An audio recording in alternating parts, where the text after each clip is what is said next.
तो आज हम कर्म सिद्धांत की जो ये जटिल दुनिया है उसमें थोड़ी गहराई से उतर रहे हैं। जी। हमारे पास मनुस्मृति का एक बहुत महत्वपूर्ण श्लोक है और उसकी व्याख्या भी है। ये बताती है कि हमारे कर्मों का फल, चाहे वो अच्छा हो या बुरा, वो मिलना तय है। बिल्कुल। तो आज का मकसद है इस सिद्धांत को समझना, खासकर आज की जिंदगी में जो कुछ कर्म दिखते हैं उनके संदर्भ में, और फिर सुधार के रास्ते क्या हो सकते हैं इस पर भी सोचना है। तो चलिए शुरू करते हैं इसे समझना। हाँ हाँ बिल्कुल। ये कोई सिर्फ पुराना दर्शन नहीं है, बल्कि हमारे रोजमर्रा के जीवन से, हमारी सोच, हमारे आत्म सुधार से जुड़ा एक अहम पहलू है। हम्म। हम मनुस्मृति के श्लोक को ही आधार बनाएंगे। अवश्यमेव भोक्तव्यम कृतम कर्म शुभाशुभम नाभुक्तम क्षीयते कर्म कल्पकोटि शतैरपि। हाँ, 4240। जी।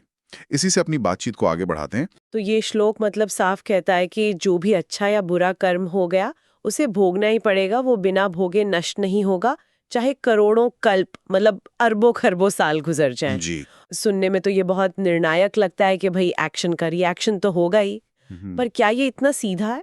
सिद्धांत तो सीधा है, पर कर्म का जो ये ताना बाना है वो थोड़ा पेचीदा है। समझना होगा कि ये काम कैसे करता है। हम्म। तो मुख्य रूप से 3 तरह के कर्मों की बात आती है। पहला है कृत्यमान कर्म। कृत्यमान। हाँ, या जिसे आगामी कर्म भी कहते हैं। ये वो कर्म है जो हम अभी इसी पल कर रहे हैं। अच्छा, मतलब जो अभी चल रहा है। बिल्कुल। इनका फल हमें भविष्य में मिलेगा। अच्छा, जैसे बीज आज बो रहे हैं, फसल बाद में मिलेगी। सही पकड़ा आपने, बिल्कुल।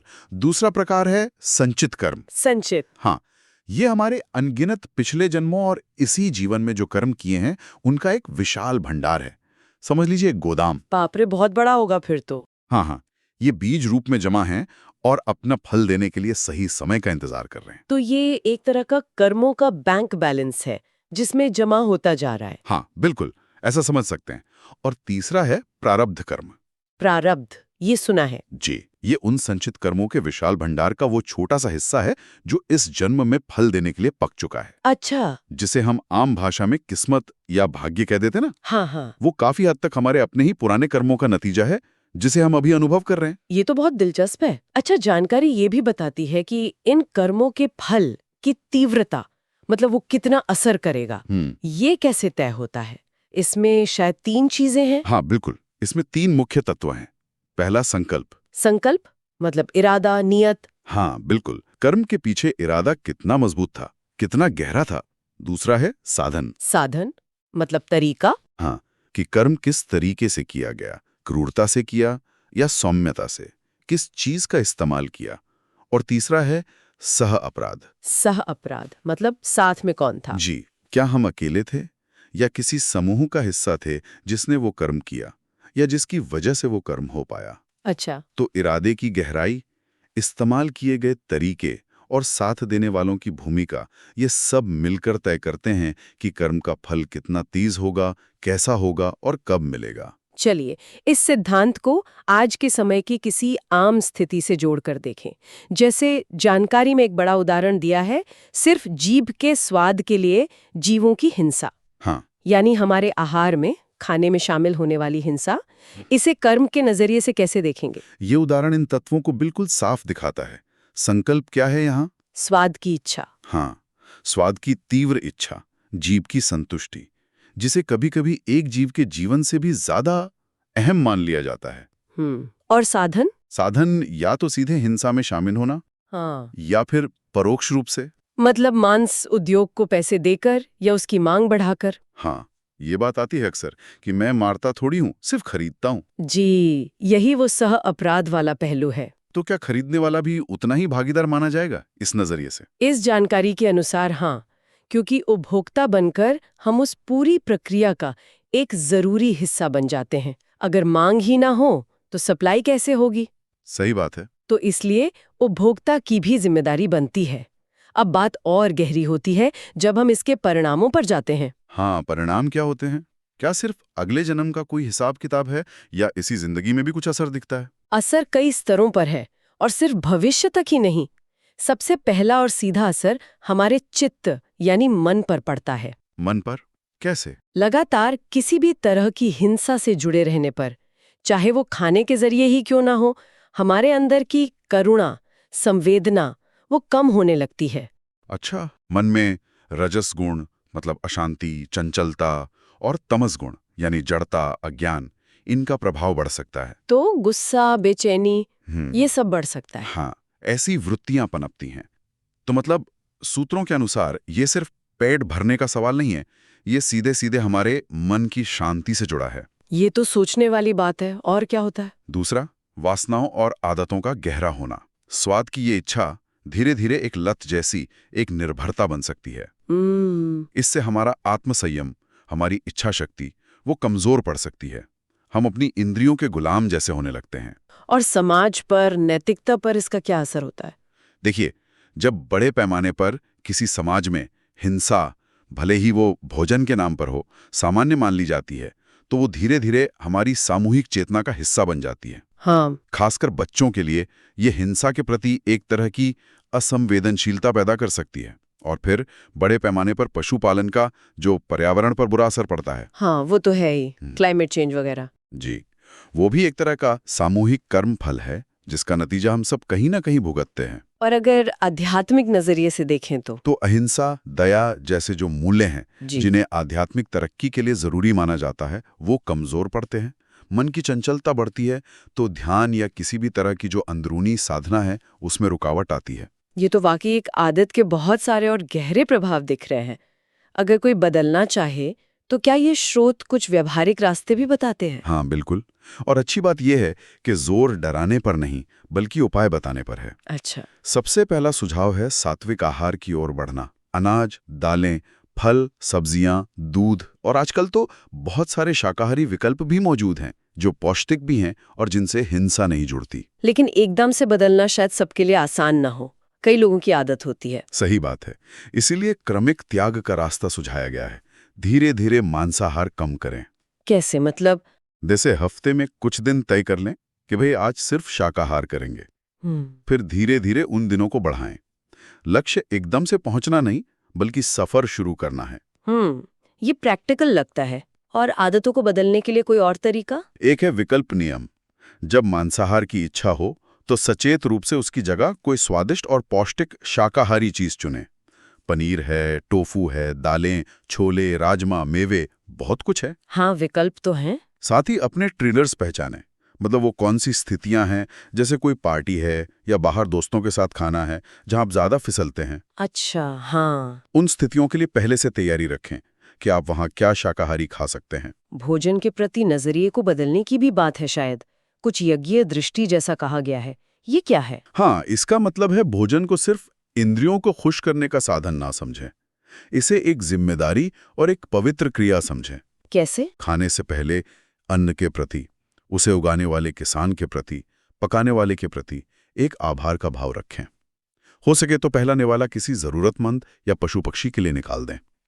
और बहुत जरूरी है अपव्यय रोकना। मतलब बर्बादी न करना। हाँ, अन्न का अनादर न करें, थाली में जूठा ना छोड़ें। और मन को कैसे तैयार करें इस बदलाव के लिए? कई बार मन नहीं मानता। उसके लिए सत्संग और स्वाध्याय का महत्व बताया गया है। सत्संग मतलब अच्छी संगति? हाँ, ऐसी किताबें पढ़ना या बातें सुनना जो करुणा, दया, अहिंसा के भाव को जगाती हों।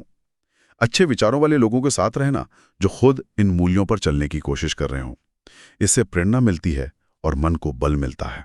आहार में हिंसा तो एक बड़ा उदाहरण हो गया।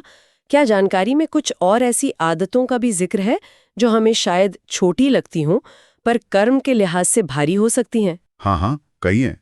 जैसे झूठ और कपट। झूठ बोलना। हाँ, और आजकल डिजिटल दुनिया में तो ये बहुत ज्यादा है। फेक न्यूज फैलाना, किसी को बदनाम करना, ट्रोलिंग करना, ये सब वाणी की हिंसा है। वाणी की हिंसा। इससे भले शारीरिक चोट ना पहुंचे, पर यह हमारे और दूसरों के मन को गंदा करती है। और लालच या बेईमानी, जैसे टैक्स चोरी। बिल्कुल, टैक्स चोरी, चीजों में मिलावट करना, झूठे वादे करना, नकली बिल बनाना, इनसे शायद थोड़े समय के लिए फायदा दिखे, पर लंबे समय में ये मन में डर पैदा करते हैं, असुरक्षा लाते हैं और समाज में अविश्वास फैलाते हैं। ये भी एक तरह की सामाजिक हिंसा ही है। और प्रकृति के साथ जो हम करते हैं, प्लास्टिक का इस्तेमाल, पानी की बर्बादी, प्रकृति का शोषण, ये भी एक गंभीर कर्म है। प्लास्टिक का अंधाधुंध इस्तेमाल, पानी की फिजूल खर्ची, बेवजह पेड़ पौधे काटना, ये सिर्फ पर्यावरण का नुकसान नहीं है, ये अनगिनत जीवों के प्रति असंवेदनशीलता है, हिंसा है। और इसका सामूहिक फल हमें जलवायु परिवर्तन, बाढ़, सूखा, इन सब रूपों में दिखता भी है। और हमारी अपनी इच्छाओं और विकारों का क्या, जैसे गुस्सा, लालच, काम, क्रोध, लोभ जैसे नकारात्मक भावों को जानबूझकर हवा देना, यह भी एक कर्म है।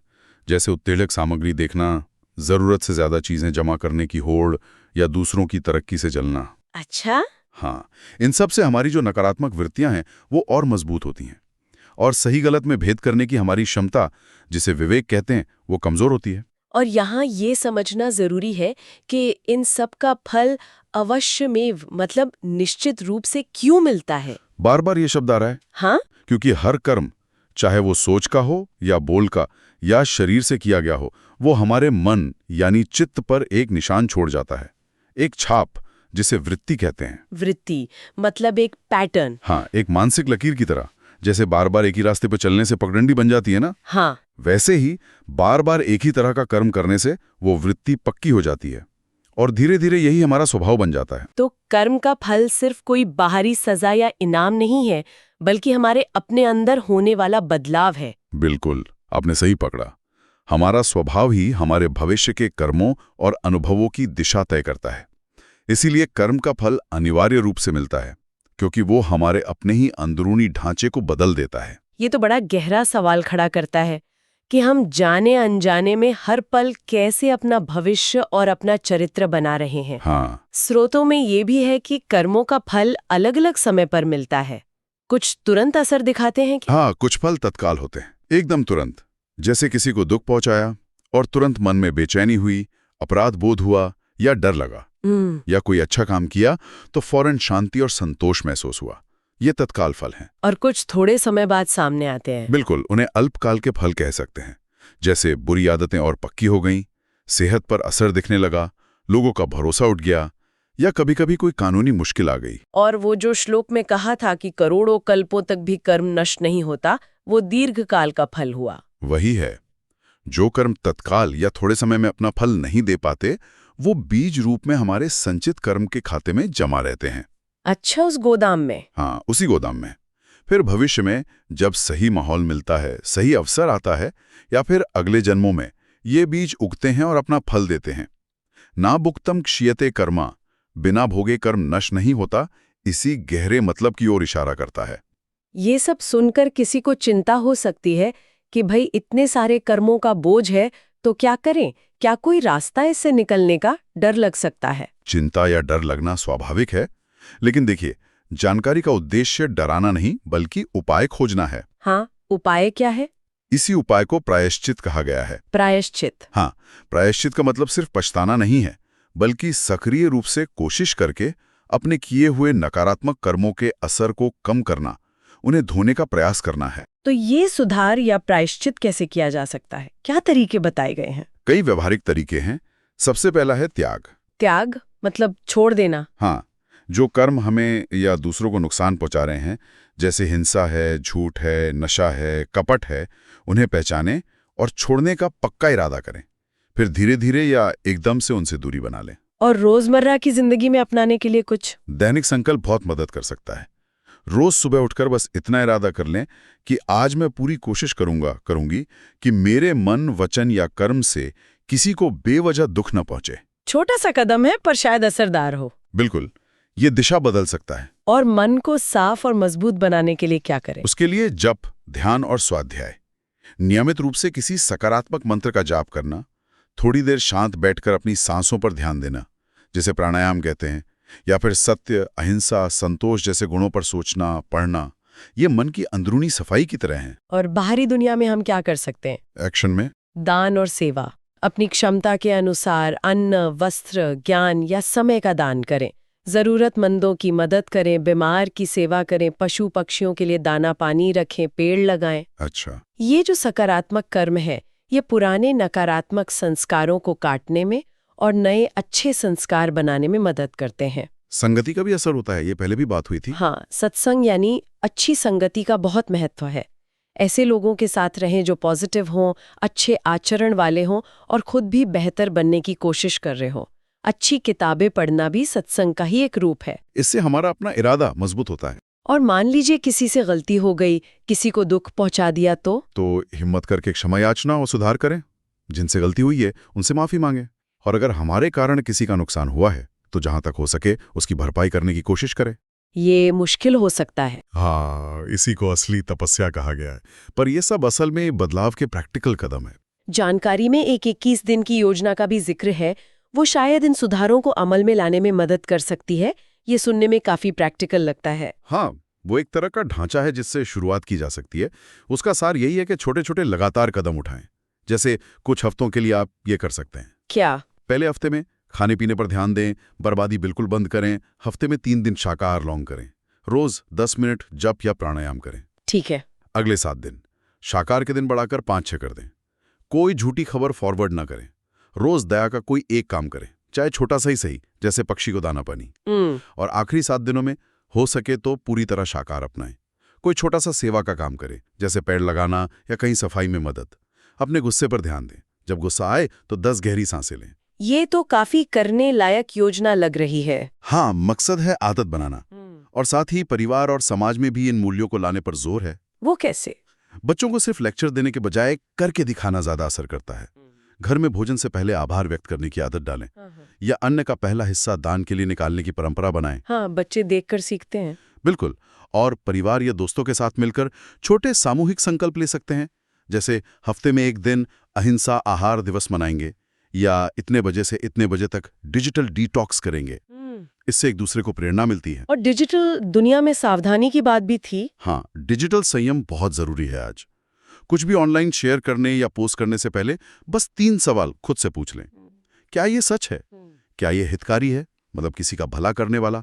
और क्या ये आवश्यक है? सच, हितकारी, आवश्यक। हाँ।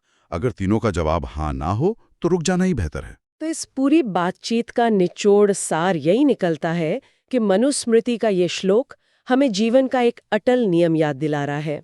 जैसा बोओगे वैसा काटोगे, और काटना ही पड़ेगा। कोई बच नहीं सकता इससे। बिल्कुल। और ये भी कि अहिंसा, सत्य, दया, संयम जैसे जो बड़े बड़े सिद्धांत हैं, वो असल में हमारी रोज की छोटी छोटी पसंद नापसंद और आदतों से ही बनते हैं या बिगड़ते हैं। हाँ, सिर्फ थोड़ा सा स्वाद जैसी छोटी सी लगने वाली इच्छा भी हमारी मानसिक शांति और हमारे भविष्य पर गहरा असर डाल सकती है। पर राहत की बात यह है, जैसा कि इन स्रोतों से पता चल रहा है, कि बदलाव की शुरुआत किसी भी पल, अभी से, इसी वक्त से की जा सकती है। जी। त्याग, जो नुकसानदायक आदतें हैं उनका, सेवा, भलाई के काम करना, और सजगता, अपने कर्मों के प्रति जागरूक रहना, ये वो औजार हैं जिनसे हम अपने कर्मों के बीजों को बेहतर बना सकते हैं। और इससे न केवल हमारा अपना जीवन सुधरेगा, बल्कि समाज पर भी इसका एक अच्छा असर पड़ेगा। और जाते जाते सोचने के लिए बस एक नुक्ता छोड़ जाते हैं हम सबके लिए। कर्म का सिद्धांत सिर्फ ये नहीं बताता कि भविष्य में हमारे साथ क्या होगा, बल्कि इस बात पर भी रोशनी डालता है कि हम खुद क्या बन सकते हैं। हमारा हर पल, हर चुनाव हमारे आने वाले कल के चरित्र को गढ़ने का, बनाने का एक मौका है। तो इस जानकारी के साथ आज हम ऐसा कौन सा एक छोटा सा चुनाव कर सकते हैं जो हमारे भविष्य की दिशा को थोड़ा और बेहतर बना दे।